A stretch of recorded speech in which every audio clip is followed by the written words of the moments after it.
Do you believe people can really change? Or do they just get better at hiding things? If you've ever watched your own parents celebrate someone who is not you on the one day you hope, not even wildly, just realistically, that they might remember you exist, you will understand why I did what I did. Because by the time I reached the fourth straight year of hearing nothing from them while scrolling past a fresh, shiny post about my brother's new motorcycle, complete with long paragraphs about pride and hard work and how he deserves every good thing coming to him, the part of me that still tried to be reasonable finally stood up and said, "Enough. We are done playing polite in a game that was never fair."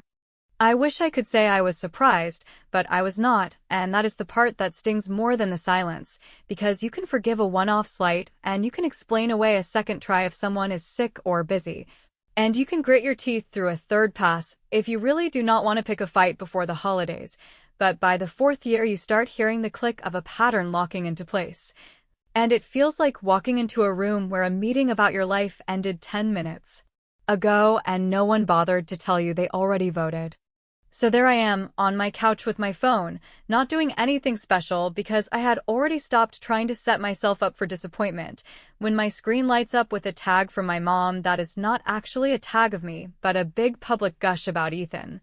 And I do not need to describe the brand or the color or any of that because it does not matter. What matters is that my parents chose to plant their flag on that day, the day they know is mine, and say out loud to anyone who would listen that this is who we are proud of today. And if you are wondering whether maybe they texted me privately, no, they did not. Not a call, not a voicemail, not a lazy "hope you're having a great day." Not even the bare minimum of a recycled Facebook memory with a heart on it, and I sat there hearing my own voice say in my head, "We are not doing this anymore."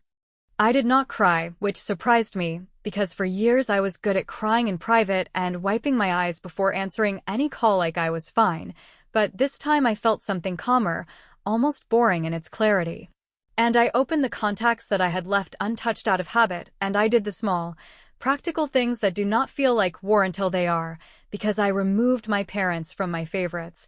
Then I scrolled to Ethan and deleted the custom photo I had added years ago when I still thought we might act like siblings again, and then I went further, and I blocked all three of them across my phone and my social accounts. And yes, I know that sounds dramatic, but I want you to hear me when I say it did not feel like fireworks.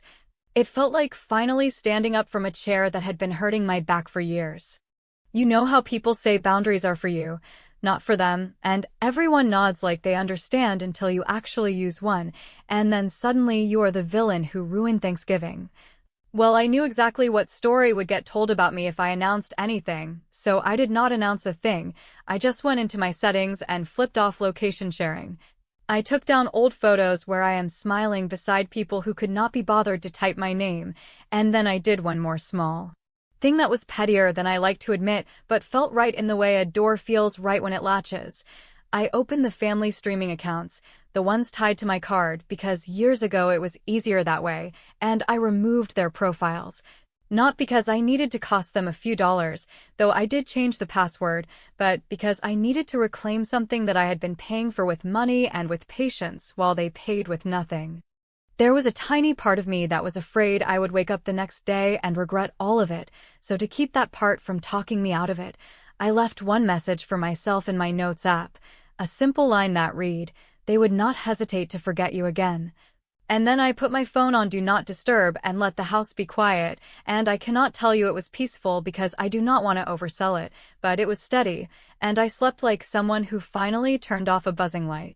Morning comes and I do not rush to look at anything because I do not want to give them the power of my first thought. I make coffee and I check my email, regular life, and only then I see the little red dot on voicemail, which is odd because remember, I blocked them. And I hit play and it is Ethan, and his tone is that casual half-laugh he uses when he thinks he is being the bigger person, and he says, "Wow, you really went nuclear, huh? Hope you know what you just started," and then the message cuts, and I am standing there with my mug thinking, so he knows, which means they know, which means the group chat that never includes me is probably on fire, and I should feel nervous or guilty or at least shaky, but I do not. I feel ready.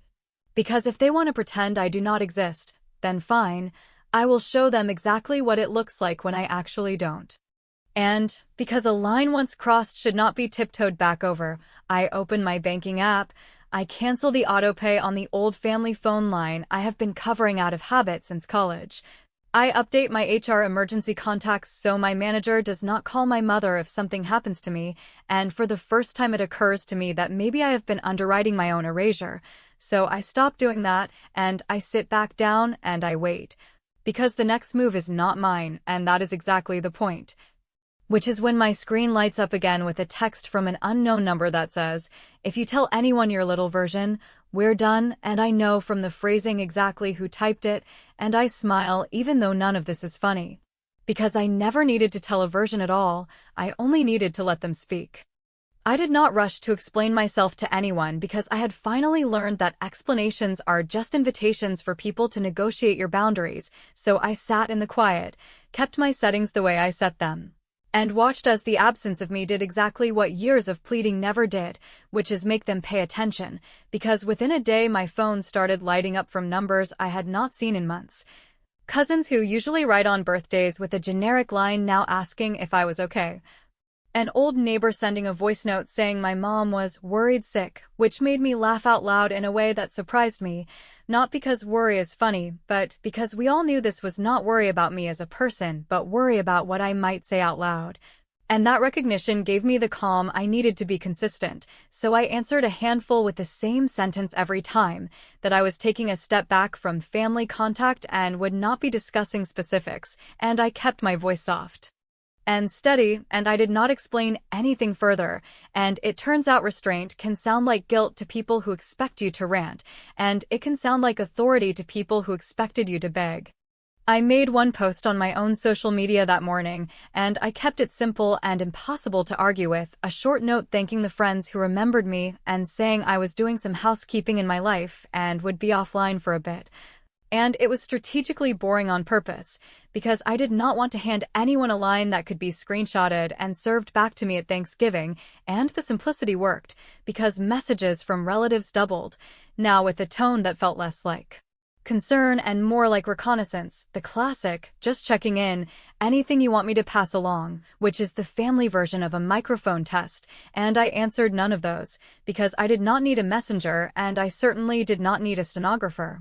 While all of that buzzed at the edges, I moved through practical life like I had not done in years, and if you have ever cut off a slow bleed, you know the strange energy that comes back into your day the minute you stop financing other people's comfort. So I went down the list I had written for myself in the Notes app, and I kept going, closing the lingering joint discount memberships that existed because I was the one with the stable card, removing their emails from my cloud storage family plan that held backups I paid for, and before anyone calls that petty, hear me clearly, this was not punishment, this was a correction, because I had been underwriting a story where I was both invisible and essential,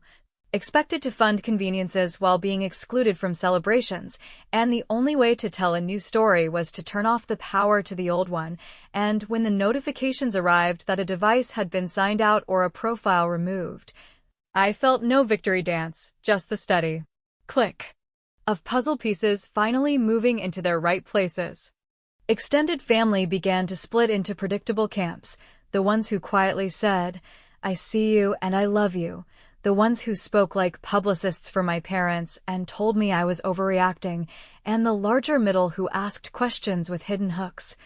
And to all of them, I kept the same boundaries, because once you start editing your truth for each audience, you will wake up not recognizing the version you are stuck explaining, and I refused to audition for the role of bitter daughter when all I was doing was canceling subscriptions and declining to attend a show I had not been invited to enjoy, so I let the silence do the arguing, and it turned out to be very persuasive.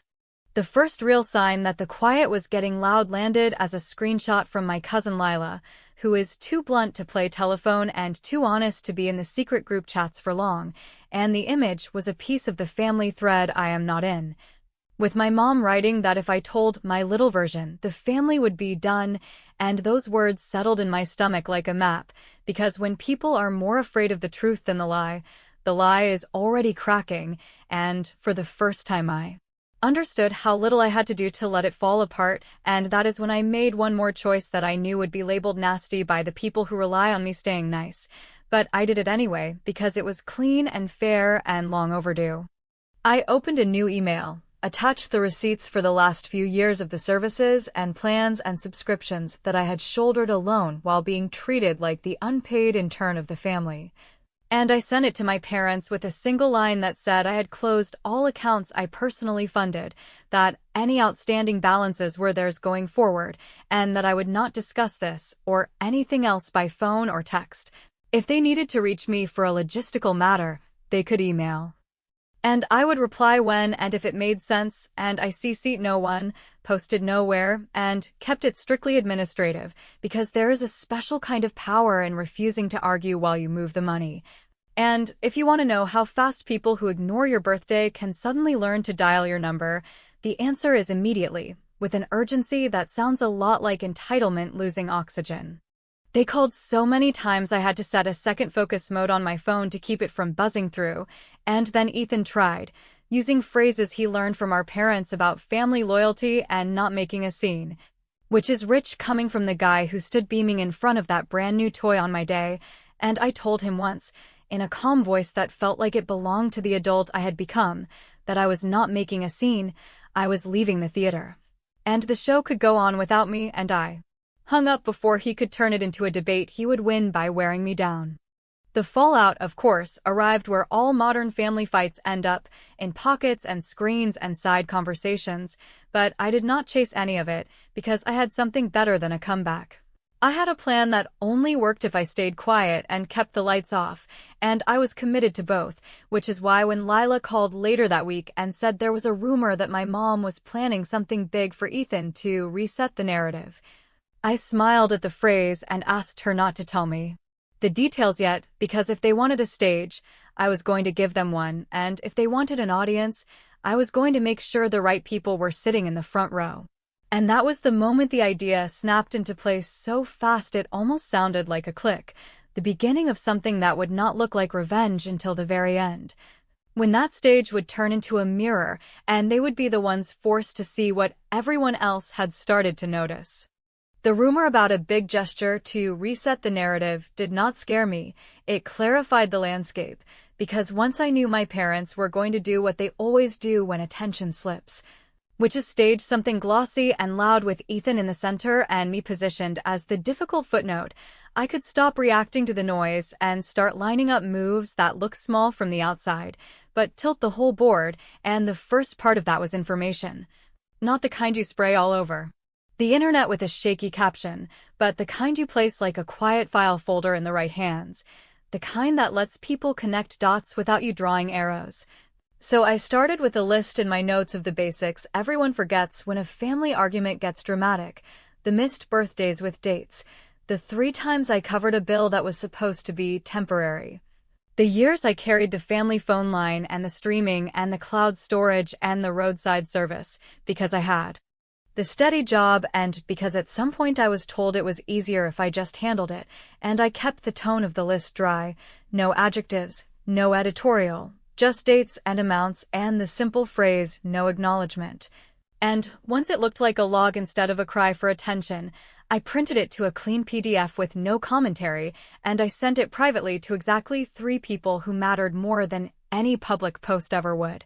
which were my Aunt Lila because she is allergic to spin, my dad's sister Carol because she is the quiet archivist of the family and remembers everything, and my grandmother's church friend who is the unofficial switchboard for the older generation, and all I wrote was that I would not be discussing the situation.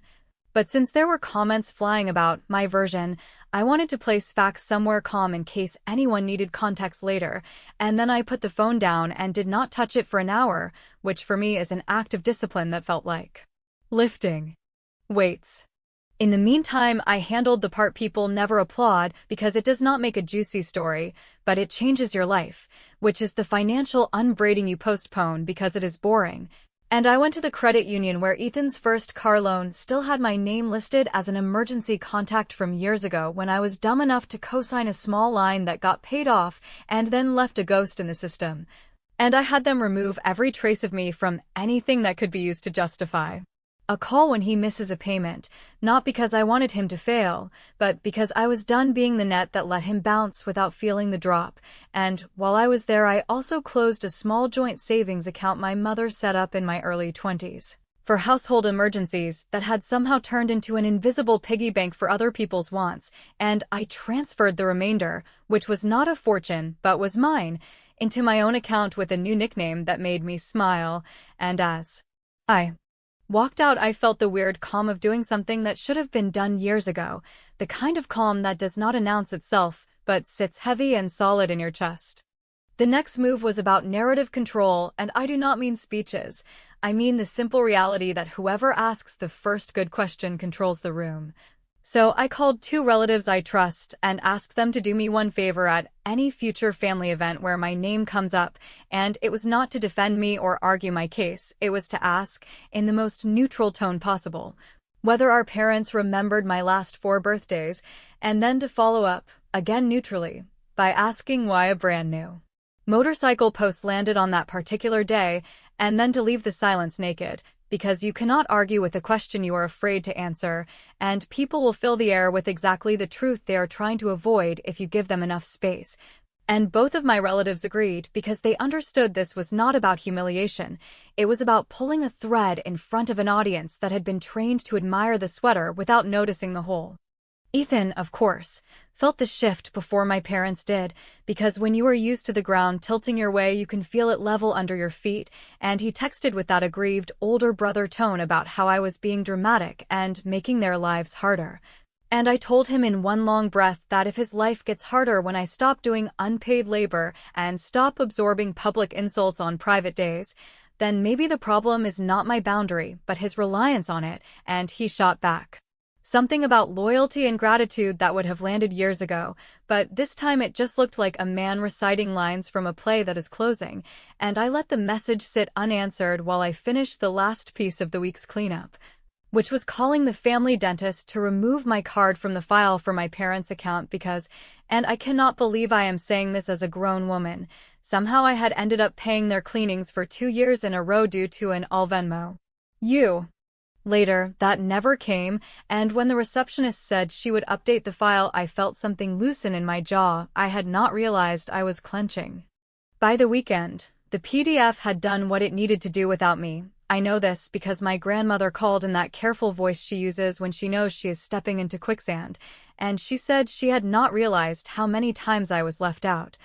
And she asked me one question that mattered, which was what I wanted now, and I told her the truth, that I wanted nothing from anyone except for the noise to stop and the bills to go where they belonged and the story to tell itself without me being cast as hysterical, and she said she understood and that she would be praying, which in my family is not a passive thing but a way of saying the switchboard will hum, and it did, because within a day I got a forwarded invitation that was not meant for me yet.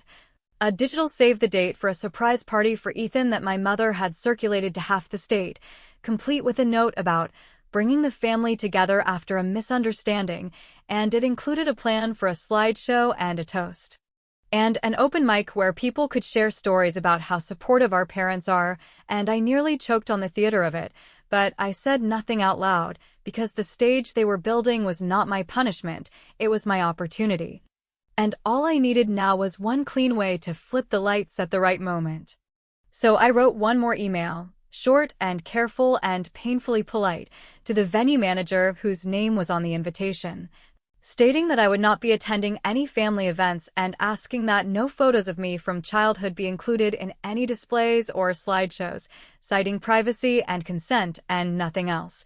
And I CC'd the cousin who is handling the tech because he is the only person in that circle who respects boundaries without needing a reason, and I closed my laptop knowing I had just placed a wedge that would force a conversation in front of an audience my parents could not control, which is exactly when my phone lit up with a new message from an unknown number that contained a single sentence I recognized as my mother's voice even without a name, telling me that if I embarrassed them at Ethan's party there would be consequences I could not imagine, and I looked at the screen and felt a strange calm again, because it confirmed what I already knew, that they were staging a performance, and I was about to hand them a mirror. And if you think a mirror is not dangerous, you have never stood under bright lights and been asked a simple question you cannot answer without telling on yourself. I did not go near the venue because I had already learned that walking into a stage someone else built only guarantees you will be forced to perform, so I stayed home, kept my phone face down, and let the night unfold in the hands of people who had promised me two simple things: that they would respect my boundary about childhood photos, and that, if my name came up, they would ask those two plain questions with the kind of calm that makes a room hear itself. And while the invitation time ticked by, I reminded myself this was not sabotage, this was alignment, because all I had done was stop cooperating with a version of our family that required me to smile while being erased, and if the structure shook without me holding it up, that was not me knocking it down. The first ping came from my cousin who was running the slides, and it was just a one-line update sent to my email as we agreed, that the venue manager had honored my request and told my mother that no images of me could be used without my consent, and that, as expected, it caused a small storm behind the scenes with comments about me, making it all about myself, which is always funny in a bitter way because nothing says centered like a woman quietly refusing to be used as a prop. And then, 5 minutes later, another note said the open mic had begun and my Aunt Carol, God bless her measured spine, had raised her hand first and thanked everyone for coming before asking, in that librarian voice that never rushes, whether my parents remembered my last 4 birthdays, and whether there was a reason the motorcycle post needed to go up on that particular day, and then she set the microphone down and waited. And you cannot imagine how powerful waiting is until you watch adults scramble. 2.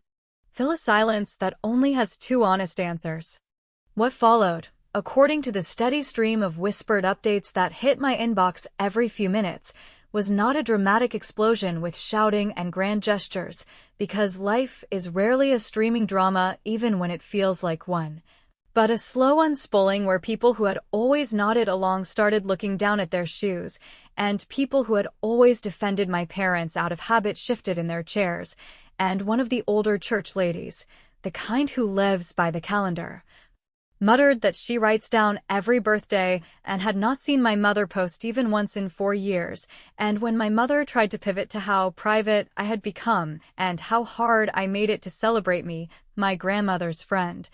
who had received the dry PDF with the dates and the receipts, gently said that privacy was not the issue when public posts were made for Ethan on days that were not his, which was as close to a gavel as our family ever gets. Ethan tried to rescue the tone with a toast about resilience and family, which would have worked any other year because he is used to a crowd that wants to clap for something, but the tech cousin, following my consent note to the letter,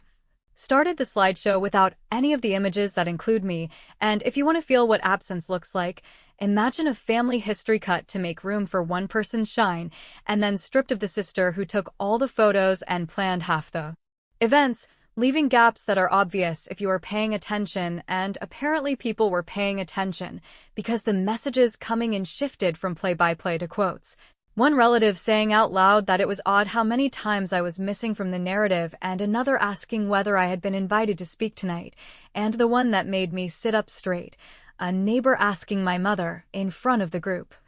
if she had called me on my last birthday or if she had just commented on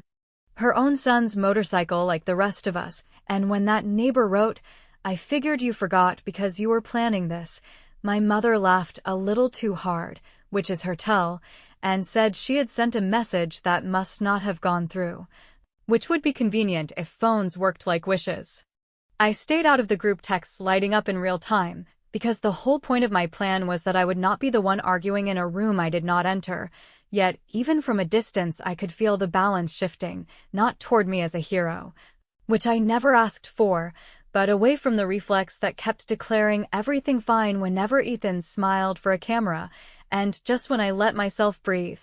thinking the night had done what it needed to do, my work phone buzzed with a voicemail from my manager marked urgent, and I knew before I played it that a line had been crossed, because there are only a handful of reasons a boss leaves an urgent message on a weekend, and none of them involve cake. He kept his tone careful the way good managers do when they are trying not to overstep, and he said he had received a call earlier from someone who identified herself as my mother, who said she was concerned about me and wanted to make sure the company had the right contact on file in case of an episode, and he added that she mentioned family stress and suggested I might be acting out online, and as he spoke I felt that dry, steady calm move through me again. Because of course when the show did not land the way she wanted it to, she reached for the stage she cannot control, my workplace, the one place my boundaries had held without question, and tried to smear concern over a power play. And the only thing more predictable than that maneuver is how quickly it destroys the respect of people who value professional lines, which my manager does, because he ended the message by saying he knew this was inappropriate and that he had not engaged, but that I should be aware in case it continued. I sat with that for a long minute, not because I was shocked by the audacity, but because I wanted to make sure the next move came from my center and not from a flash of anger, and once I felt my breathing even out I opened my laptop, drafted exactly 3 emails and 1 certified letter, and set them to send first thing Monday morning with delivery receipts, and I will tell you what they said next time, because if the party was the stage my parents built to reset the narrative, then Monday was the boardroom where the story would be refiled in a cabinet they do not have keys for, and I promise you the sound of a cabinet clicking shut is louder than any toast. Monday did not begin with a fight because I had no interest in giving anyone the satisfaction of a scene, so it began with documentation, which is the unglamorous backbone of every clean win. And the first message went to my manager and human resources together, written in calm, neutral language that noted the weekend call from someone claiming to be a family member, that I did not authorize any third party to speak about my health or performance, that I was safe and well and fully capable of managing my work, and that any future calls of that nature should be logged and directed to legal. And I thanked them for their professionalism and added that I had updated my emergency contacts to 2 close friends so there would be no confusion in the future. And when my manager replied within the hour with support and a note that the call had already been flagged as inappropriate, I felt the ground under me harden into something that would not tilt back the way it used to, and I took a breath I did not know I had been holding for years. The second email was shorter and colder because it had to be, addressed to my parents with a copy to a dedicated folder, stating that I would not be taking calls, that any contact must be by email for documentation, that any outreach to my employer,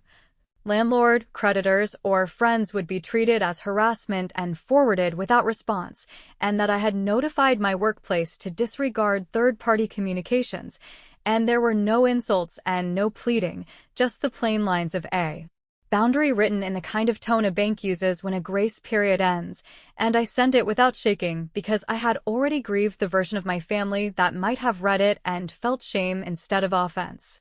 The third was the certified letter, the only paper I needed to physically land in their hands, a simple notice titled No Contact, drafted with help from a colleague who went through something similar, laying out that I was not a minor,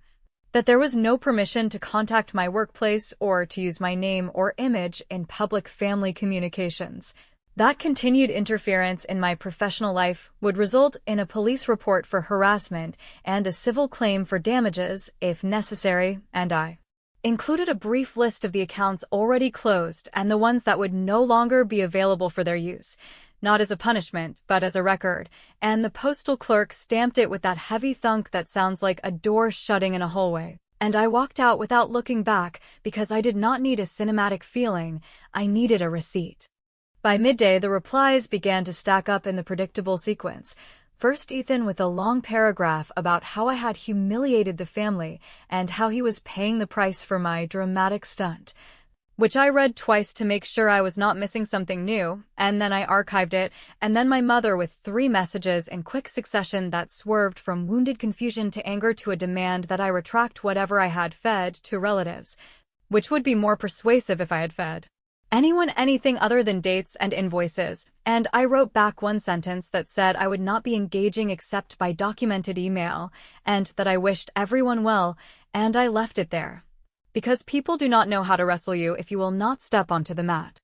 The part that surprised me came not from them, but from the ripples of Sunday night, because by late afternoon my grandmother called to say that several relatives had reached out to her, not with gossip, but with apologies for not noticing sooner.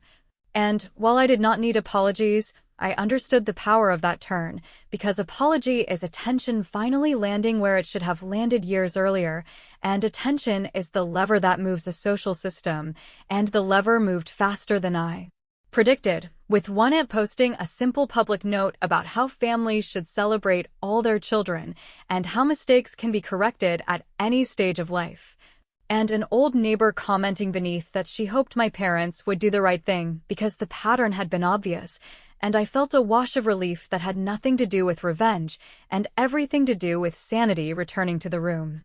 Still, I promised you a final move, and it was not a speech, and it was not a mass email. It was something cleaner that used their priorities against them without requiring me to become the villain they had drafted in advance. So that evening I opened a modest community fund in my town through the local foundation, named in the simplest terms possible for young adults who age out of their family support.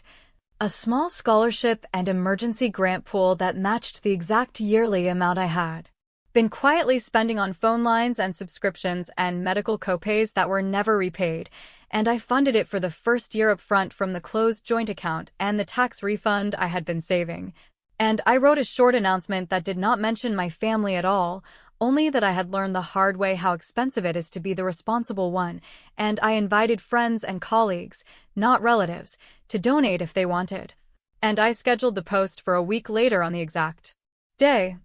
My mother had posted the motorcycle, which was not petty so much as precise, because timing matters when you are rearranging a narrative, and I turned off comments to starve any attempt at hijacking the message.